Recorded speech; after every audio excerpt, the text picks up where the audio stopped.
အားလုံးပဲမင်္ဂလာပါကျွန်တော်တို့ဒီနေ့ podcast လေးမှာဆိုရင်ကျွန်တော်ဟီရိုရှီမာနဲ့နာဂါဆာကီပေါ့ဘုံနဲ့ကျဲချတဲ့နာနဲ့ပတ်သက်ပြီးမှကျွန်တော်တို့ဂျပန်လူမျိုးတွေရဲ့တကယ်ရင်သွင်းခံစားချက်ဂျပန်လူမျိုးတွေရဲ့အမြင်ကိုကျွန်တော်တို့ပြောပြပေးတော့မှာဖြစ်ပါတယ်ပုံမှန်အပြင်ဆုံးဖြတ်ချက်တစ်ခုချတယ်ဆိုရင်ယထာလမ်းခွဲတဲ့ခလုတ်တစ်ခုဆွဲချလိုက်တယ်လို့ပဲနော်ဟုတ်တယ်အချင်းနေရရှင်းလင်းတယ်တိကျတယ်ဒီလမ်းကြောင်းကိုယူလိုက်ရင်ဘယ်ကိုရောက်တော့မလဲဆိုတော့ပေါ့နောက်ပြီးဟိုဘလမ်းကြောင်းကိုရွေးလိုက်ရင်ကောဘာဖြစ်သွားမလဲဆိုတာကျူးတီမြင်လိုက်တယ်လေ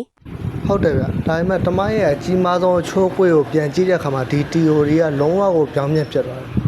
ဘယ်လိုမျိုးလဲရှင်အဲ့ဒီခလုတ်ကမှောင်မိုက်တဲ့ခန်းထဲကိုရောက်နေတာတကယ်လို့အဲ့ဒီခလုတ်ကိုဆွဲချလိုက်လို့ပြောင်းလဲတော့မဲ့လမ်းမှာအပြစ်မဲ့တဲ့ပြည်သူတွေတိတ်နဲ့ချီရှိနေရတယ်တကယ်ကိုအမောင်မိုက်ဆုံးဖြတ်ချက်တစ်ခုပေါ့ဒါပေါ့အရာလုံးကလုံးဝကိုရှုပ်ထွေးလို့တာမန်မျက်စိနဲ့ကြည့်ရင်လုံးဝမရှင်းလင်းနိုင်တော့လေရှင်းလို့ဆိုမမြင်တော့ကျွန်တော်တို့ဒီနေ့ဆွေးနွေးတော့မှာအဲ့တဲ့အကြောင်းကိစ္စဆွေးနွေးတော့မှာနော်ဒီအကြောင်းကိုပြောရရင်အကြောင်းလုံးစာအုပ်တွေထဲမှာအမေရိကန်ကဘုံချခဲ့တယ်ဂျပန်လက်နဲ့ချတယ်ဒုတိယကမ္ဘာစစ်ကြီးပြီးသွားတယ်ဆိုပြီးရိုးရှင်းလေးပဲတင်ခဲ့ရလေဟုတ်တယ်လူတိုင်းကအဲ့ဒီလိုပဲသိထားကြတာပေါ့ဒါပေမဲ့ဟီရိုရှီမာနဲ့နာဂါဆာကီကငင်းချမ်းရေးထိမ့်မဲ့ကြောက်စာတိုင်းနေရာမှတ်တမ်းတွေရဲ့လက်ဝက်ဆရာနေပဲဖြစ်ထားတဲ့အစိုးရစာရွက်စာတမ်းတွေရဲ့ပြီးတော့အသက်ရှင်ကြံရတဲ့တွေရဲ့ကိုယ်တွေ့ဖြစ်ရတဲ့ဒီဝီကီပီဒီးယားတမိုင်းအချက်လက်တွေကိုတေချာစုစည်းပြီးတေချာပတ်ကြည့်တဲ့အခါမှာတော့ဇလန်းကအဲ့လိုမရိုးရှင်းဘူးဆိုတာတွေ့လာရတယ်ဗျတမိုင်းအမှန်ကအမြဲတမ်းပို့ပြီးရှုပ်ထွေးတတ်တယ်လी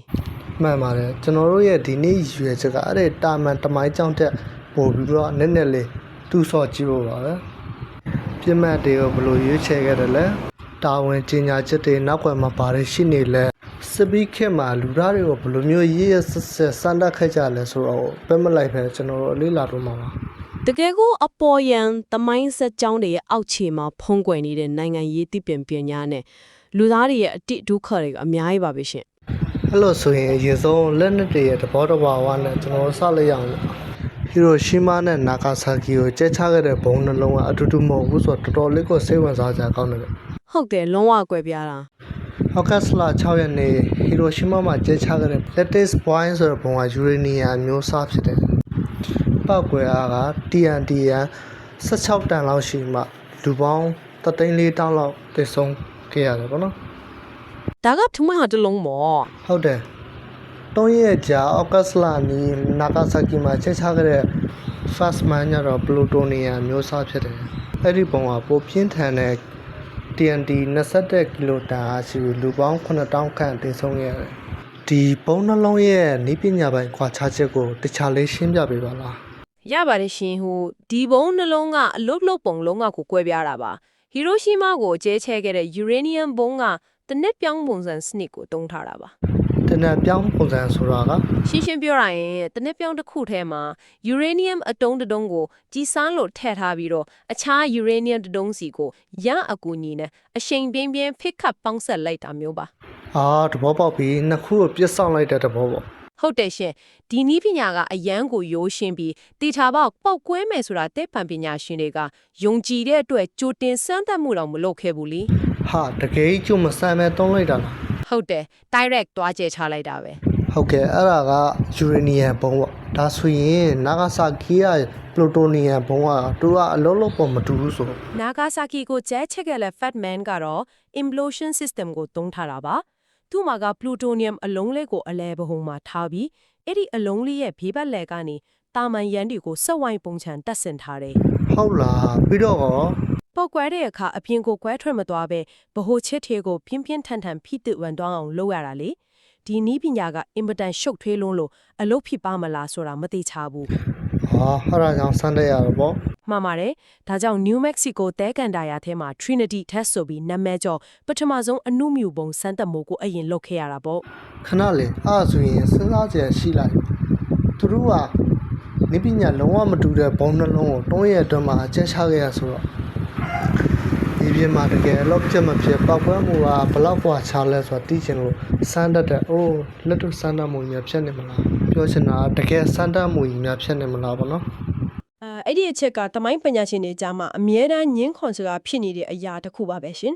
တချို့ကလည်းတကယ်လက်တွေ့မြေပြင်စမ်းသပ်မှုကြီးတစ်ခုလိုလှုပ်ဆောင်ခဲ့တယ်ဆိုတဲ့သုံးသက်ချက်တွေအခိုင်အမာရှိနေကြပါတယ် တကယ်လို့ဒီလိုစမ်းသပ်မှုကြီးအတွက်ပြစ်မှတ်တွေဘယ်လိုရွေးချယ်ခဲ့လဲဆိုတော့ကလည်းတကယ်ကို ETA နိုင်လုံးနဲ့ A နိုင်လုံးတော့ဗောနော်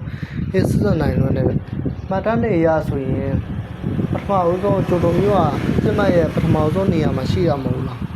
ဘာလို့ကျိုတိုမရွေးခဲ့ကြလဲ ကျိုတိုကလူဦးရေတန်းကျော်ရှိပြီးအရင်တော့ကလေကြောင်းကနေဘုံကျဲခံရမှုလုံးဝမရှိသေးတဲ့မျိုးကြီးဖြစ်နေလို့ပါဖိနမရွေးချယ်ရေးကော်မတီကအမှုမျိုးပုံရဲ့အဖြစ်ဆွမ်းအားကိုအတိအကျဆုံးတိုင်းတာနိုင်ဖို့အတွက်အဲ့ဒီလိုပျက်စီးမှုမရှိသေးတဲ့မျိုးတန်တန်လေးတွေကိုလိုချင်ခဲ့တာလေ ဒါပေမဲ့ကျိုတိုကကန်ကောင်းတော့ဘာတော့လဲဆိုတော့အဲ့ဒီအချိန်ကအမေရိကန်စစ်ဝင်ကြီးစတိမစင်အပြင်းထန်ကန်ခုတ်ခဲ့လို့ သူကဘာလို့ကန့်ကွက်တာလဲရှင် သူကကျိုတိုကိုအရင်ကတွဲရောက်လဲပတ်ဖို့သူတယောက်ဖြစ်မှာဒီမျိုးရဲ့ရှောင်းရင်ချင်းမှုတန်ဖို့တို့သူကတည်ရပါတော့နောက်ပြီးနိုင်ငံရေးတွက်ကိန်းတစ်ခုလည်းပါလို့ပေါ့ နိုင်ရေးတွက်ကင်းဆိုတာကဘယ်လိုမျိုးလဲ ကျိုတိုလိုဂျပန်နဲ့အမြန်နှိုးဆုံးရင်ချင်းမှုမျိုးတော်ကျိုတော်ဖြစ်စီလိုက်မှာဆိုတော့ဂျပန်ရဲ့မုံတိမို့ဘယ်တော့မှပြောင်းမှာမဟုတ်အဲ့တော့ဆက်ပြီးမှဂျပန်နဲ့အမေရိကန်မုံမှာရုရှားဘက်ကိုပါတော့မှဆိုလို့ပေါ့နော်ဒါကြောင့်မို့ကျိုတိုကိုဆင်းနေပဲဖြစ်ပေးလိုက်တာဖြစ်ပါတယ် အဲ့ဒီလိုနဲ့ပဲဟီရိုရှီမာကပရမဖြစ်လာခဲ့တာပေါ့နော် ဟုတ်တယ်ဗျာပြီးတော့ဒုတိယဘုံအတွက်ကံကြမ္မာလည်းပြောင်းရလဲရုပ်ရှင်ဆန်တယ်လေဒုတိယဘုံအတွက်မူလပြစ်မှတ်ကကိုကူရာမျိုးဗျ ကိုကူရာနဲ့ဘယ်လိုဖြစ်ပြီးနာဂါဆာကီရောက်သွားတာလဲ ဟကောလာကိုကြီးရဲ့ပုံကျက်လီရဲ့နာဂါဆာကီမျိုးပေါ်ရောက်သွားတဲ့အချိန်မှာယာတေရုကဆိုးရနဲ့အဲနေ့မတိုင်ခင်အရင်ရက်ကဘေးနာယာဝတာမျိုးတာမန်ပုံကျဲလိုရတဲ့လောက်ထားလို့ဒီတိန်နေထူထပ်နေတယ်အဲ့ပြီးတော့ကောင်းကင်တစ်ခုလုံးကမဲနေအောက်ကမျိုးမမြင်ရဘူးနော်လင်ဘောနဲ့တိန်နေနဲ့မရှင်းဘူးဖြစ်တော့ အဲ့ဒီခက်ကရေဒါစနစ်နဲ့မရဘူးဆိုတော့မျက်စိနဲ့တေချာမြင်ရမှာချလို့ရမှာပေါ့ ဟုတ်တယ်ဗျအတိအကျပဲအဲ့ဒီမှာလေရင်ကကောင်းကင်ဘုံမှာ45မိနစ်လောက်ပြန်ပြီးမှယာတီဥတုကောင်းလောင်သူကစောင့်နေတယ်ဒါပေမဲ့လေရင်စီကကောင်းတယ်မှယာတီဥတုမကောင်းလို့အဲ့တော့အရန်ပြတ်မှတ်ဖြစ်တဲ့နာဂါဆာကီကိုသူကရှူသွားတဲ့အချိန်မှာနာဂါဆာကီမျိုးကတော့ကန်ဆူဆွာနဲ့ပဲမြေစာပင်လေးဖြစ်တော့ပေါ့ စကားမဆက်နီးကားတာမျိုးဆိုရင်လည်းမူလကဖြစ်မစင်းမပါနေခဲ့သေးတယ်ရှင် ဟာတကယ်လားအဲ့ဒါဘလို့ပြက်လို့တော့လဲ ပြည့်နေအုပ်ချုပ်ရေးမှုကတခုခုလိုထူးခြားနေပြီဆိုတာရိပ်မိပြီးပြည်လူတွေကိုမြို့ပြင်ကိုကြိုတင်ရှောင်ရှားခိုင်းထားတဲ့အတွက်မြို့မှာလူသူကင်းမဲ့နေတာကြောင့်ဖြစ်မစင်းကနေချက်လက်ခံခဲ့ရပြန်တော့ အာအဲ့ဒါတွေအကုန်လုံးကိုခြုံတွန်းတက်ကြည့်ရင်ဒီထောင်ပေါင်းများစွာတော့လူတွေရဲ့အတက်ကိုတည်ရန်ပေးမဲ့ဒီပြစ်မှတ်ရွေးချယ်တဲ့အရာကြီးကအင်ချမ်းမြေဇေကုတ်ကိုတန်ဖို့ဖြတ်တဲ့အရာနဲ့တော်တော်လေးတူနေရပဲဗျကျွန်တော်တွေးမိတယ်ပေါ့နော်ကျွန်တော်ခေါင်းတော့ရောက်လာတဲ့ဟာပေါ့ အိမ်ချမ်းမြေတန်ဖိုးဖြတ်တဲ့နဲ့တူတယ်ဆိုတာက စဉ်းစားကြည့်လေလားဒီမြို့မှာရည်ကြီးမှုတန်ဖိုးဘယ်လောက်ရှိလဲလူကြီးဘယ်လောက်ထူထပ်လဲယာတေဥတို့ချင်းတွေဘယ်လိုရှိလဲဆိုတော့အေးစစ်စစ်ဆိုင်တွေ့နေကြတာလုံးဝကိုစာနာမှုကင်းမဲ့လွန်းနေဗျာ အဲ့ဒီအိမ်ချမ်းမြေတွေ့ချစ်မှုဆိုတဲ့စကားကတကယ့်ကိုကွက်တိပဲရှင်ဖြစ်မဲ့ရွေးချယ်ရေးကော်မတီရဲ့အစည်းအဝေးမှတ်တမ်းတွေကိုဖတ်ကြည့်ရင်ပေါ်တော့စိုးသေးတယ် ဘယ်လိုဆိုရလဲဗျ မြို့ရဲ့ဘေးဖက်လက်ကတောင်ကုန်းတွေကပောက်ကွဲမှုအရှိန်ကိုဘလိုမျိုးအလဲဘဟုကိုပြန်ကန်ထွက်စီးပြီးပျက်စီးမှုကိုပိုဆိုးရွားစေမလဲဆိုတာတွေအထိအတိအကျထည့်တွက်ထည့်ကြတာလေ တော်တော်လေးရဆက်တာပဲ လူတွေဘလောက်တည်မလဲဆိုတာထက်လက်နက်ရဲ့စွမ်းအားကိုဘလို့အများဆုံးထုတ်ယူမလဲဆိုတာကသူတို့ရဲ့အဓိကရည်ရွယ်ချက်ဖြစ်နေခဲ့တယ် ထဲတဲ့အရာတွေကဒီလောက်တောင်နောက်ထပ်ဒီထက်ပိုပြီးမှောင်မိုက်တဲ့အကြောင်းအရာလေးစစ်သွားကြမှာပေါ့နော်မိခွန်းလေးထပ်မင်းမယ်ဂျပန်နေအချိန်နေမကောင်းတော့ဘူးဆိုတော့တီးရနေဘာခိစ္စနဲ့များသူတို့တကယ်ဘုံကိုတကယ်ချဲချခဲ့ရလဲဆိုတော့တာမန်ရဲ့ဒီအငင်းပေါ်ပဲရာကိစ္စတွေတခုကြောင်းမေးချင်တယ်ပေါ့နော် အမေရိကန်ဆိုရရဲ့တရားဝင်ထုတ်ပြန်ချက်ကိုရင်ဆုံးကြည့်ရအောင်လေတမရထရူမန်ကတရားဝင်ကြေညာခဲ့တာကတော့အကြောင်းပြချက်ရှင်းပါပဲအမေရိကန်စစ်သား9သိန်းကနေတသန်းခန့်ရဲ့အသက်ကိုကယ်တင်ဖို့နဲ့အရေးဆက်ဆုံးဖြစ်နေတဲ့စစ်ပွဲကြီးကိုအမြန်ဆုံးအဆုံးသတ်ဖို့လေ ဒါကတော့ကျွန်တော်တို့အများကြားနေကြစကားပေါ့ ဟုတ်တယ်ဂျပန်ကျွေးမကြီးဘော်ကိုသာခြေလင်တဲ့ရောက်သိမ့်ပိုက်မယ်ဆိုရင်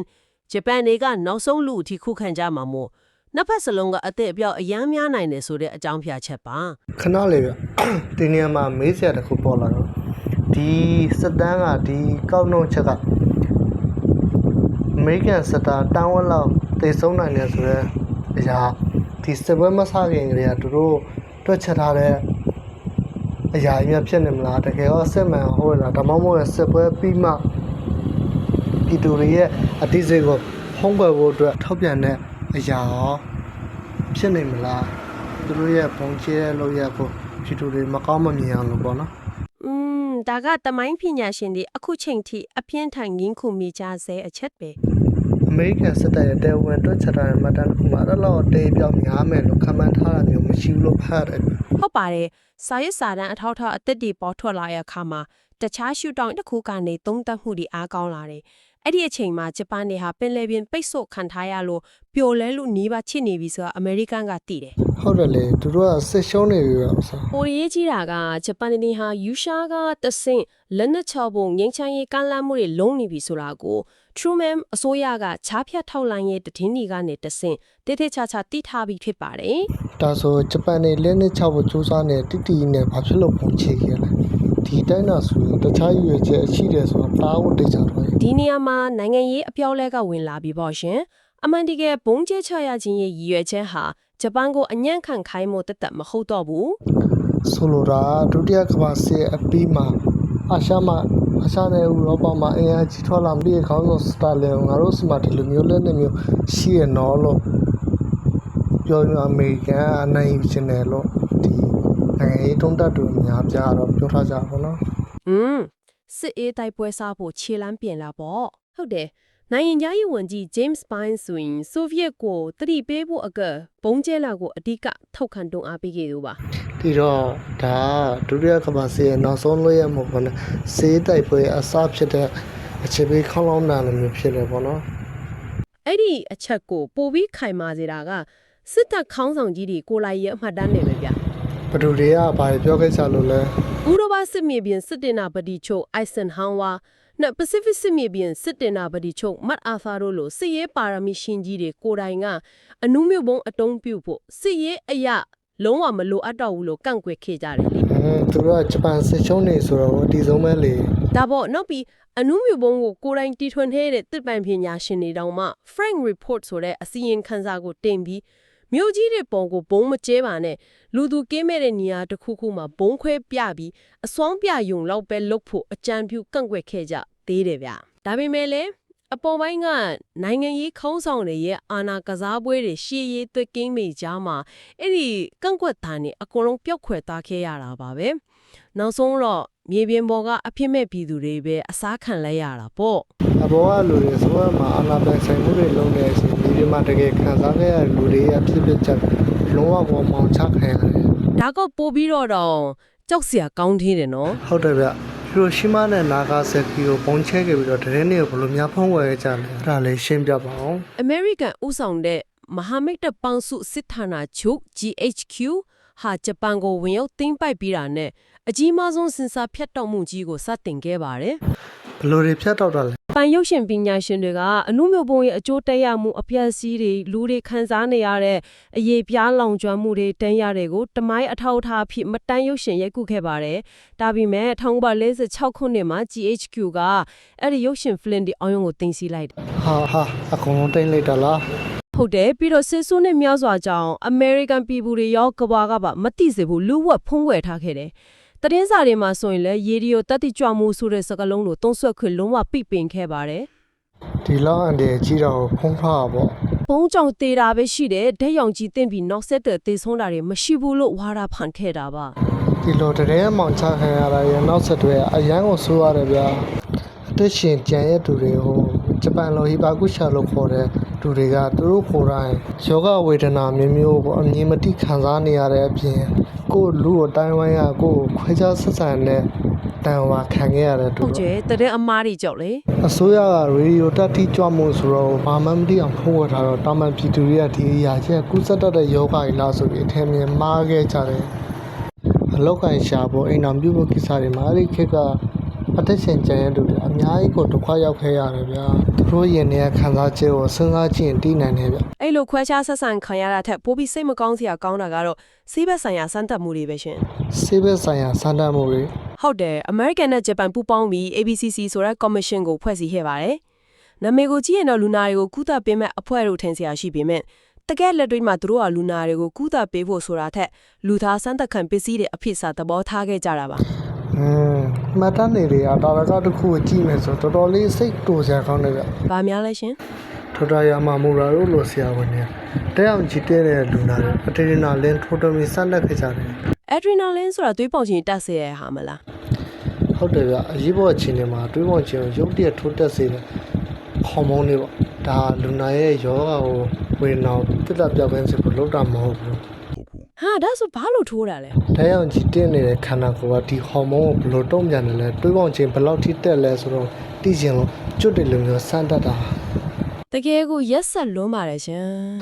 လူတယောက်ဒုက္ခရောက်နေတော့ကုညီဖို့ထက် data လိုချင်လို့တက်လောက်ခိုင်းကြတာလေ အဲ့ဒါကြောင့်လဲနောက်ပိုင်း1963ခုနှစ်ရောက်တဲ့အခါမှာတိုကျိုခရိုင်းဒီယာယုံကတမိုင်းဝင်ဆုံးဖြတ်ချက်တစ်ခုချမှတ်ခဲ့တယ် ဘယ်လိုဆုံးဖြတ်ခဲ့တာလဲ ဒီအနုမြပုံကျဲချမှုတွေဟာစစ်ရေးအရမလိုအပ်ပဲအလွန်မဲနာကျင်မှုတွေကိုဖြစ်စေတဲ့အထက်နိုင်ငံတကာဥပဒေကိုချိုးဖောက်ခြင်းဖြစ်တယ်လို့ရှင်းရှင်းလင်းလင်းဆုံးဖြတ်ခဲ့တာပ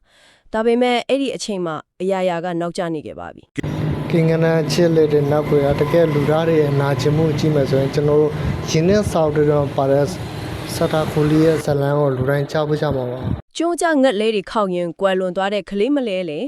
ဟုတ်တယ်ဗျကျွန်တော်တို့ဒမရဲ့ဇလန်းကကြည်နူးစရာပုံမြင်လေးတစ်ပုဒ်မို့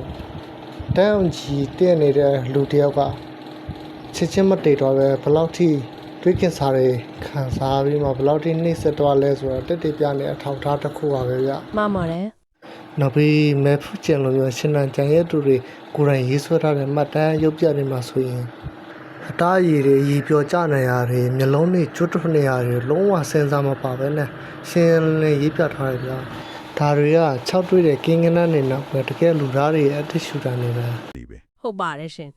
်သိပ္ပံပညာနဲ့စူးစမ်းရှာဖွေမှုဆိုတာလူသားတွေရဲ့အကျိုးစီးပွားအတွက်ဖြစ်တင်တာလေဒါပေမဲ့စစ်ပွဲဆိုတဲ့အခြေအနေအောက်မှာဒါမှမဟုတ်နိုင်ငံရေးလွှမ်းမိုးမှုအောက်မှာဆိုရင်ပညာရေးဆိုင်ရာကျင့်ဝတ်တွေဟာဘလောက်ထိအလွယ်တကူပြည့်ရွံ့သွားနိုင်တယ်လဲဆိုတာကိုဒီတမိုင်းကတတိပေးနေတာပ